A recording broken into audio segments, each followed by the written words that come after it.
sometimes all I can say is, wow, Todd McFarlane, Javier Fernandez, probably one of the best single issues I've read in a long time. Like, I didn't have to know a lot about King Spawn. I didn't have to read 27 other issues. I don't really even totally have to understand what's going on to enjoy this book. That's how good this book is. I'm actually quite surprised. This is a lot of fun. If you I don't even know who this is not for. Because if you just like any element of Spawn and 90s comic books, great art, anything with like supernatural fantasy type stuff with monsters, creatures, we could even throw like vampire types into that bucket. I'm not interested in giving you all the spoilers and all that. I just want to show you a few of the elements. First off, let's just get you with the cover. There's more detail in the art on these chains and the green necroplasm dripping down than there is in most comic books these days. There's Javi Fernandez. It's Spawn narrating. He's pulling something behind him before we get to this page. I just want you to soak it up. Like, this is what he's dragging behind him, right? The depth and interesting elements of the creature that he's pulling behind him, and the way the water is splashing around his boots and the cape. He's just narrating about where he's going to the fifth realm, and he's just dragging this thing behind him through these forbidden lands. He's just narrating, he's talking, going along before he's finally confronted again. And here you have this confrontation with this creature that kind of actually takes him down a little bit before he strikes back, right? And then don't want to spoil too much about how that plays out, but let's just say he carries on before you end up where he's faced off with like an army. I think here's what you see. You see everything you need to know about Spawn. You see him kicking butt, taking names, crazy creatures, crazy art, insane supernatural mission type stuff. Everything with the chains and the cape and the necroplasm and blood and chaos and gore, just all the things that you want. It is, it's also someone who is so driven and has a purpose of what they're doing.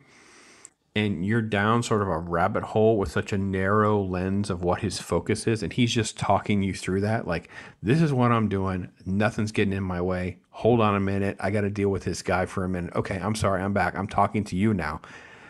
That's how I felt. Now, I don't know that it was meant to be fourth wall driven, because he doesn't talk to you, the reader, by name or anything like that. But that's how I felt. I felt like I'm walking with Al.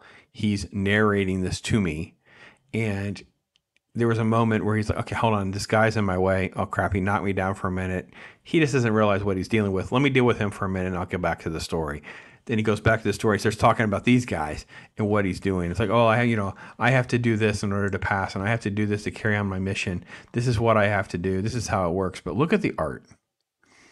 Now, this one is a lot more digital than some of the others. I will admit that with Javi Fernandez's work, it tends to impress a lot anyway.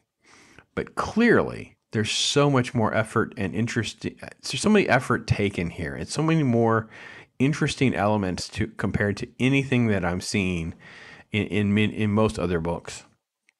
And look at the scale of everything, right?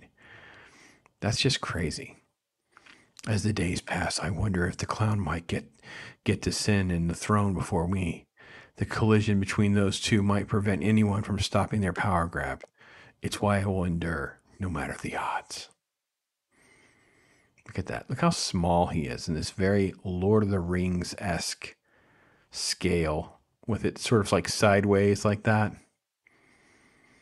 That's crazy. He's dragging it across a razor-sharp terrain. See the spikes? And it's dragging this blood trail behind the creature that he's dragging. So, and then of course, then we have the giant, another test. So that's what the book is. It's like a series of tests and hurdles. He's dealing with it. He's talking you through it. If you haven't read any King Spawn, this is fine. You can kind of jump into what I'm talking to you about, and then you can kind of go, okay, I don't know what all these things are.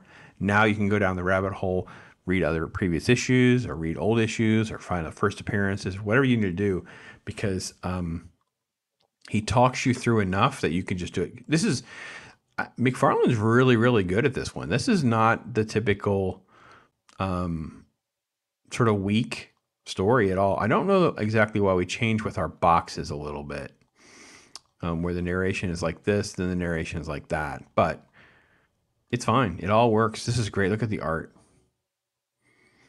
Yeah, this is just beautiful stuff. Just incredible stuff. Just love every minute of it. Yeah, one of the best single issues we've had of the whole year, where I could just read this book. I didn't have to read lead ups. I didn't have to read the previous 10 issues. Sure, that enhances the experience. You get a lot more. You know who these creatures are. You know a lot more about what Al's doing and why, but you didn't have to. So great book. Congrats to Todd McFarlane and Javi Fernandez and their team. That's great stuff. So thanks for watching, folks. If you are reading any of that, let me know. I'd love to hear from you guys. Make sure you leave those comments, getting that last drawing for another Pops giveaway. Thank you so much. Take care, everybody.